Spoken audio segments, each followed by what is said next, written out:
All right, so today we start with chapter 2, which is assembly language programming. If you remember from your previous course, your assembly language programming was based on 8086, but this one is for 8051, specifically for 8051. So whatever we will be learning or whatever we will discuss, you should remember that this is only applicable for MUSI 8051. For other MUSIs, similar things might be applicable with some changes and tweaks. So this is specifically about your 8051 MUSI. And of course, whatever you've learned in your previous course, you will find almost similar thing, but there will be some small changes and modifications. That is the only difference, nothing else. So let's start with registers. These things are already known to you, that information is stored temporarily, then it might be a byte of data or it might be address. So you know all these things. Most of the registers are 8-bit. I'll be drawing a figure, so that figure will show you the most widely registers in 8051, and all the registers shown in figure 2.1 will be 8-bit. There are two other 16-bit registers which are DPTR or data pointer and PC or program counter. So let's move on, and I'll be drawing the figure.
All right, so these are your two figures.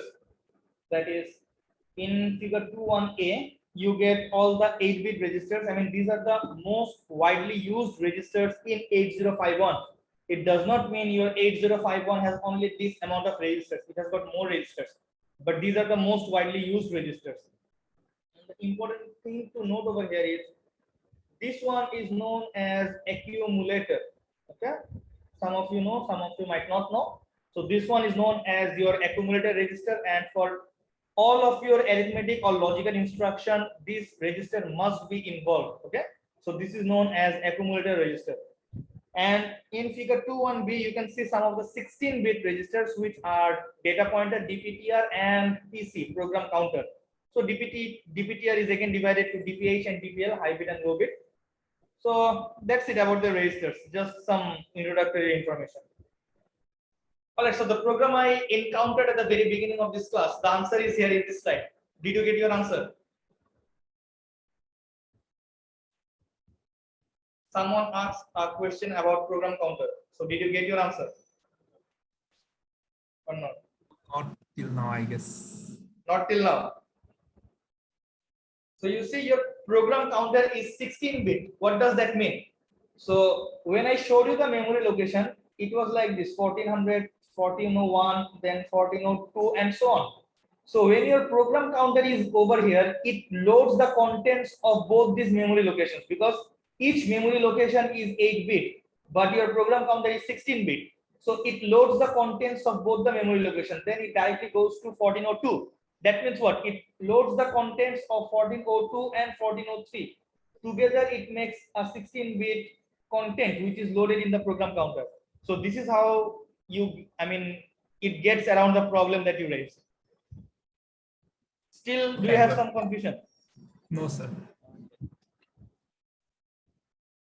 Okay, so up to this, is there any question? No questions, sir. No question. So let's No, move on. sir.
Now let us discuss about the format of move. Most of you are already familiar with move, so it is not at all complicated. So move, then we provide the destination, then we provide the source. And just in the comment, I'm explaining that copy source to destination. You see, one important thing over here is the actual meaning of move is it will directly move the content. I mean, the source will lose the content whenever you move in your PC from one folder to another folder. If you move something, then the source folder loses the content and it goes to the destination. But that is not the case. Though the name is move, but in the content I have written the copy source to destination, meaning that the content in the source remains untouched. It will remain as it is. Just the content will be copied and it will be pasted in the destination.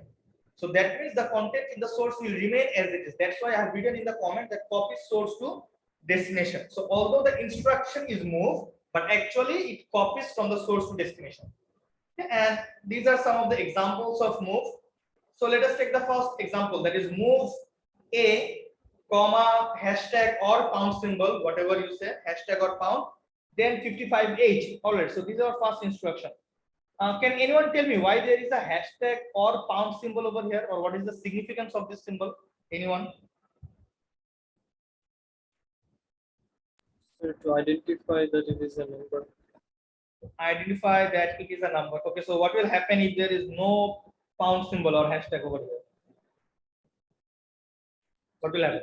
It will be an address or some register. Exactly, it will be an address of. Okay, so let me explain. So if you are providing this hashtag, it will mean that you want to move the value or the number directly to this register. Okay, so that means when you are writing move A55H, your A will contain the value 55H as it is. If you do not provide this hashtag sign, that means go to the address location named as 55H, see what is the content in that address location. Whatever is the content, move that content or copy that content to the register A. Is the difference understood to all of you? Yes, sir. Yes, sir. Yes, sir. Okay. So this one is also very simple. Move R0A. So now R0 will contain the value 55H. Then move R3 95H. So R3 will contain the value 95H. Nothing complicated over there. And move R3A. So A will lose its previous value, that was 55H. And now A will have the value 95H. So that's it. Nothing complicated over here. Okay, let's move on to the right hand side. So move R5 hashtag 898. So is it okay? This instruction? Yes, sir. All of you agree that this instruction is okay?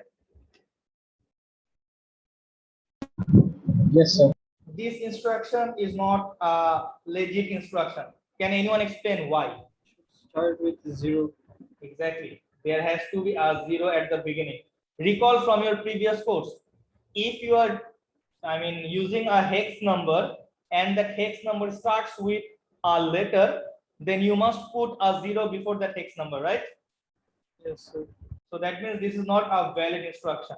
Okay, let's come to the next one. Move R6 hashtag 12. Is this a valid instruction? Yes, sir. No. No, sir. Right? Why no? So we have to specify whether it's Okay, we have to specify. So if we don't specify, then does that become an invalid instruction? No, sir, it will be counted as decimal number. Right? Exactly. It will be, so this is a valid instruction. So if you do not provide anything, that whether it is binary or hex or anything, it will automatically assume that this is a decimal number, provided the format of the decimal is correct. So if you go for the format is correct. So it will automatically assume this is a decimal number and the value 12 will be moved to R6. So there is no complication over here. So let's come to the next one. Move A hashtag 7F2H. Is this instruction valid? No, sir. Yes or no? I did not No, sir. No. Okay. Why no? So it is greater than can take. Sir, it's Okay. a 12-bit instruction. Exactly. So this is greater than 8-bit. We know that our register A is 8-bit register. So I have to move something that is within the permissible size, that is within 8-bit. So if I have a content that is greater than 8-bit, I cannot move that to an 8-bit register. So this is not a valid instruction. So let's move on to the last one. So is this a valid instruction? Yes, sir. Yes. I guess. Sir, no, sir. It is also greater than 8-bit. Exactly. The answer is no. So let's keep it simple. So this one, if you do not provide anything, it becomes a decimal, and the highest number in decimal that you can provide is 255. So this number is greater than 255 decimal. If you go considering bitwise, that is also correct. If you convert 255, you will see that it takes 8-bit data. So any number greater than 255 will require more than 8 bits. All right. So this one is greater than 255 in decimal format. That's why this is not a valid instruction. So is it clear to all of you? The contents of move. Any question over here? No, sir. So all of you understood? Yes, sir. Yeah. Let's move on.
We completed move. So now let us discuss about add instruction. So this is also not new to you. So what we do, the format is add, then a comma source. So add the source operand to the accumulator. So in this instruction also the source remains untouched. So the source will remain as it is. Whatever is there in the source, that will be added with the accumulator. So these are some examples. So move a, then first of all we move the value 25H into the accumulator. Then we move the value 34 to R2, and then we add a and R2. So the result will be a is equal to 25H plus 34H. So that is what will be the content in A. So this column also will give you the exact output of the previous column, just that it has been written in a bit different way. So we are using two registers, first of all, R5 and R7. Separately, we are taking the values. Then we are moving 0 to register A, mostly so that we clear the contents in register A. So we make sure that there is nothing in register A. So that's why we are moving A. Then we add A with R5. So 0 plus 25H. So A will have 25H. And then add A comma R7. So this A will also have 25H plus 34H. Simple, the same outcome. This third column will also generate the same result. So first of all, what you are doing, you are moving 25H to A, and then you are adding A with 34H. So all these three columns will give you the exact same result. Just the way of writing in each column is a bit different, so that you get used to the contents or the instructions that we have learned so far. Let's come to the last column. Okay, so is there anything wrong with this instruction? Add R2 comma hashtag 12H. Is there anything wrong in this instruction? Yes, sir. Sir, Yes, we sir. haven't used the accumulator register. Okay, so Yes, this sir. one is wrong because the accumulator register is not involved. Okay, so moving on to the next instruction. So this one involves the accumulator register. So this one is the correct instruction, right? No, sir. No, sir. The accumulator register should be in Sir, the destination side. In this extension, sir, accumulator is moved into R4, sir. It's not the part. Destination, yeah. So Yes. what is the condition? Accumulator register must be used. At the same time, the accumulator register has to be the destination. Otherwise, it will generate some error. Clear up to this? Add instruction, move instruction. No, sir. The last one, sir. Okay, this last Can one I is explain again? okay. So you see add R4A. So if you break down, this R4 is your destination and A is your source. But this is not valid because the syntax says that, look at this syntax. The syntax says that your accumulator register has to be the destination. That's what I've written over here. Okay. Your accumulator register has to be the destination. So if your accumulator is not the destination for this add instruction, then you will get some error. Understood now? Yes, sir. Okay. Moving on.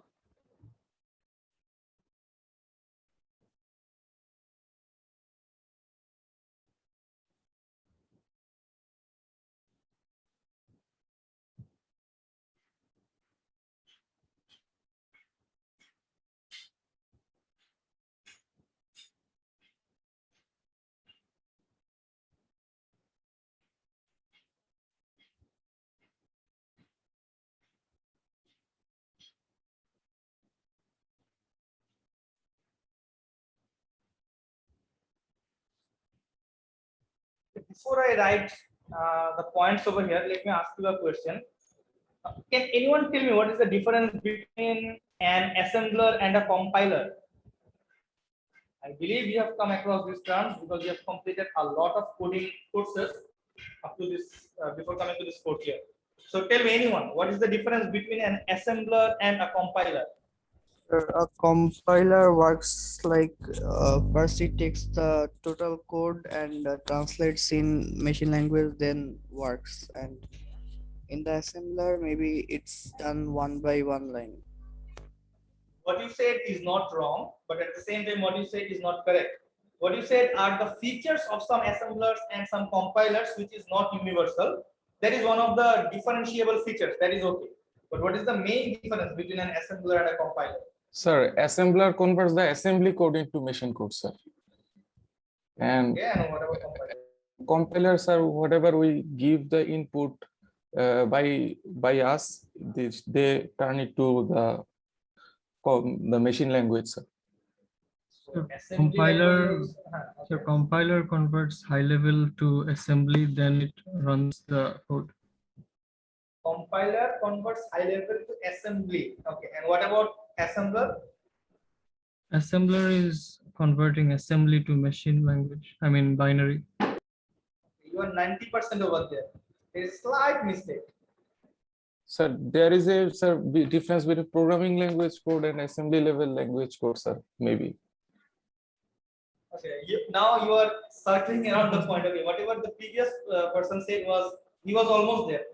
So your compiler converts high level language into machine code, not assembly language. Okay, your compiler converts high level languages into machine code, and your assembler converts low level language into machine code. Both the things convert to machine code. The only difference is assembler deals with low level language and compiler deals with high level language. What is high level and what is low level? High level means the language that is more closer to human language. Those are known as your high level language, like your C, C++, all these are high level languages.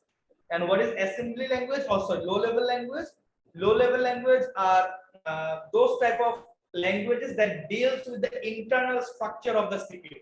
Those are known as your low level language. So is it clear the difference between an assembler and a compiler? Yes, sir. Yes, sir. Don't ever forget. Okay, these are some small tricky questions that will become very handy in your future. So just try to keep it in your mind. Okay, let's start.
This is the introduction to 8051 assembly programming.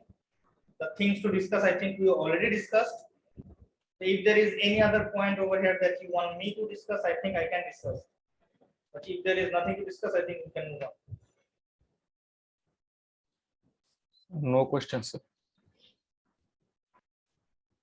All right. So let's move on to the next question. If at any stage you need some more time to write, you can always let me know, and I will pause or I will wait at any page. Okay. Because it's quite difficult for me to guess how much time you will need to write, provided you are writing.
All right. So now let us discuss about the structure of assembly language.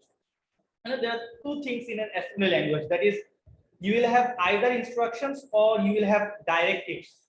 What are the instructions? The things that we write like add, move, what you have seen so far, these are known as instructions. And we have not yet seen any directives, but there are directives like org, end. So these are known as directives. So these directives give directions to the assembler. The main difference is your instructions are all converted to machine code, but the directives which are there like org and these are not converted to machine code. They simply give instruction to the assembler. All right. So these are not converted into machine code, but the instructions like add, move, they all are converted into machine code by the assembler. Now, assembly language has 4 fields. The first one is label. I believe all of you at least remember that we used label in our previous course, and there are some rules of label that we will come to know later on. So label, after every label there is a column, so this is known as label. Then comes mnemonic. What is mnemonic? All these instructions like add, move, these are known as your mnemonics. Then comes operands. So we know what is operands. Like there was R6, then hashtag 55H. All these things are known as our operands. And lastly, there are some comments. I mean, you may comment after each and every line. At the top of each field, I have written OPT, comp, OPT, OPT, meaning that OPT stands for optional. So these fields are optional and this mnemonic is compulsory. So as we go on through this course, you will find instances where there will be some instructions which contain only mnemonic, nothing else. All right. So all the other 3 are optional, but your every line will always have a mnemonic. That is the structure of assembly language. So any question over here?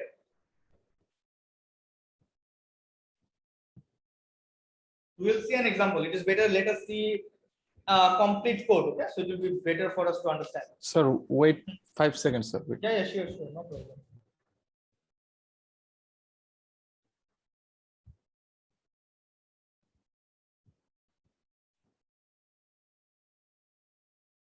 Sir, what is that you written it before the origin and end bracket? Directives. Sir, VES or something? VES, yeah. Oh, Directives. sorry, sir. Yeah, no problem.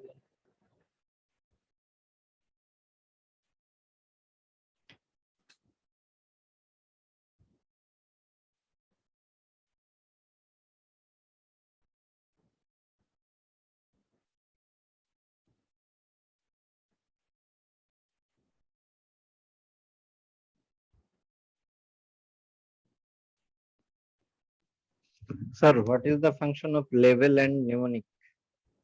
Mnemonic, you should already know mnemonics are these are known as mnemonics like add, move. So each mnemonic has a different function. Label, sometimes we provide label. Do you remember jump instruction from your previous course? Yes, sir. So we write jump, then we write here or again or to some destination. How do we write that? So we give a label name, right? So those are known as labels. I'll show you an example right now, don't worry. I'll show you a complete code. So I think your confusions will be clear.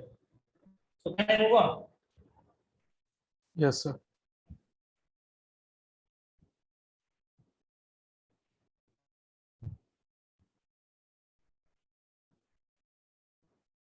So this is your program 2.1.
Is it mandatory to write always in capital letters? No, you may write in a small also.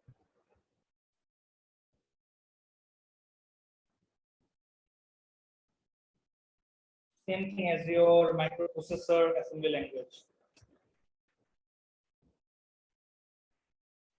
So this is a complete code. So look at the first line org, then 0h. So this is a directive. Remember, org, this is a directive. Okay. So what is the meaning? The meaning is start at location 0 because I've written 0 over here. Okay. So this is the meaning of origin or start. So start at location 0. Then rest of the things are actually familiar to you. Move R5, the value 25, 8, 7, all this thing. Add A, R5. So over here, if I write in comment, so A will have the value of 25H plus 34H plus 12H. So these are the values A will have. Come to this line, that short jump here. So that means stay indefinitely in this loop. So stay in this loop. So see, this is known as label over here. So this here, this one is known as a label. Okay. So these are all mnemonics, like add and move, all are mnemonics. These are operands you already know. And the comment section is comment section, and this end is the end directive. I mean, we can just write, you can use a comment and we can just write the meaning is end of the source file. So That means that this is the end of your source file. So even after this end, if there are some instructions, all those instructions will be ignored by the compiler. Once the compiler encounters this end, your compiler will understand that this is the end of your code. So even if there is anything after this end directive, all those things will be ignored by the compiler. So please, if there is any question, you can ask. Sir, is it necessary to always indicate the origin? Yes, it is always necessary to indicate the origin, because whenever you say origin, your program counter will start from that particular location. So your program counter always needs to know that in a memory from which location is it going to start. So origin is always necessary in this course, in this 8051 programming language. Any other question? So can you explain the short jump process again? It is nothing. This is just a jump. Okay, see short jump here. So you see that there is no way of coming out in this loop. Once you are in this loop, it will stay in this loop indefinitely until some external instruction or command is there. So this is nothing. So short jump here. So once you are writing here, your compiler will look for a label named as here, and here the name of the label here is over here. So again it will come over here. Again it will jump. So it will keep in. It will stay in this loop actually indefinitely. Okay. You will see more examples of label, okay, as we go on. I mean, this is chapter 2. Chapter 3 is dedicated for jump instructions only. So when we go to jump instruction, you will know a lot of things about label. Anything else? Sir, can we add the label at any particular before any particular line? A. And the answer is yes, and the sentence answer is no. You may add a label, but your label has got an associated address related to it. So again, this will be discussed when we go to chapter 3. You need to address numbering of the label as well. You cannot randomly give a label. Even if you give a label, the difference between the label and other instructions should be matched according to the address. You'll see all these things in chapter 3 when we go. There are some calculations to be done. Okay, sir. But short answer is you can add label anywhere. Sir, which one is operand? These things, let me mark it. Here, this R5, then 25, R7, all these are operands. All these are operands. All the red portions you see, all these are operands. Operands means on which you are operating. Okay, that is the operand. Is that okay? Again, sir. Operands means on which thing you are operating. So those are known as operands. Like you are moving, but what are you moving? Where are you moving? You are moving 25H to R5. So these are the operands on which you are operating, on which you are executing your instruction. So these, the ones marked with red, are all operands. Did you get your answer? Yes, sir. Okay. Any other question? Anyone? Sir, start at location 0 of what? 0 of your, it might be RAM or ROM. Okay, it depends. It might be RAM or ROM. So your memory location, simply just know that there is a memory location which contains RAM and ROM, but your RAM and ROM has got separate addresses. Okay. So if this 0 is for the RAM location, then start from RAM location 0. Is that okay? When I will show you the addressing, then you will understand how the memories are addressed. So whenever we say origin at say 4000H, then you will automatically know that 4000H belongs to the RAM location or ROM location, and how are they arranged. So you will start from that particular memory location. Did you get your answer? Yes, sir. Any other question? Okay, so let's move on.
So let's discuss the program counter.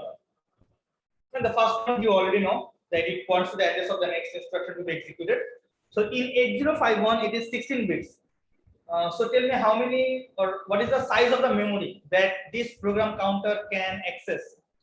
To the Tell me power, the size. to the power 16, sir. Okay, 64K 64 Kilobytes, sir. kilobytes, sir. exactly 64 kilobyte. So how did we calculate that? So this is 16 bits. So 2 to the power 16 can be written as 2 to the power 6 into 2 to the power 10. So 2 to the power 6 becomes 64, and instead of this 2 to the power 10, you can simply write kilobytes. Okay, so that's how it can access 64 kilobytes of memory. All right, the last 2 points try to understand this thing. So in 8051, the MUSI wakes up at the memory location or memory address 0000 when it is powered up. So when powered up, your PC or the program counter has the value of 0000, meaning that it is better if I take an example of a computer, though I know computer is a mu P and we're starting mu C, but still it will be easier for you to understand. So whenever you turn on your computer, what is loaded in your computer first of all? Sir, ROM. I mean the operating system, isn't it? Yes, sir. That's what I'm trying to know. The operating system is loaded. So definitely the operating system will be stored in some particular address in your memory location, isn't it? So in the same pattern, whenever your MUSI wakes up, you need to load the initialization. So the codes for initialization will always be there somewhere in the memory. So that memory address is 0000 for all the 8051 MUSIs. So you can see a small bracket over here. I have not written anything. So the question is, when powered up, program counter has the value of 0000. So this is the RAM address or ROM address? Which one? Sir, ROM address. Exactly, this is the ROM address. Because remember, whenever you shut down your PC or you shut down your MUSI, everything in the RAM is lost. Okay, and this ROM is read-only memory. So our operating system or our initialization codes, we don't need to modify that every time we run the or every time we power up our MUSI. So that's why those instructions are stored in the ROM address. So is there any question in this page you can ask? And this is the last page. We will not go any further because already it's 3:10 and I have another class from 3:15. So if there is any question, please you can ask. Sir, it's the same as, sir, the basic input output system, maybe, sir, the BIOS system. Yeah, something like that, definitely. That's why we discussed about BIOS. These modes are almost similar in MUSIs and MUPs. Yes, sir, clear. All right then, so let me just take your attendance and I think I'll just let you leave after that. You can stop recording if you want. You guys are section B.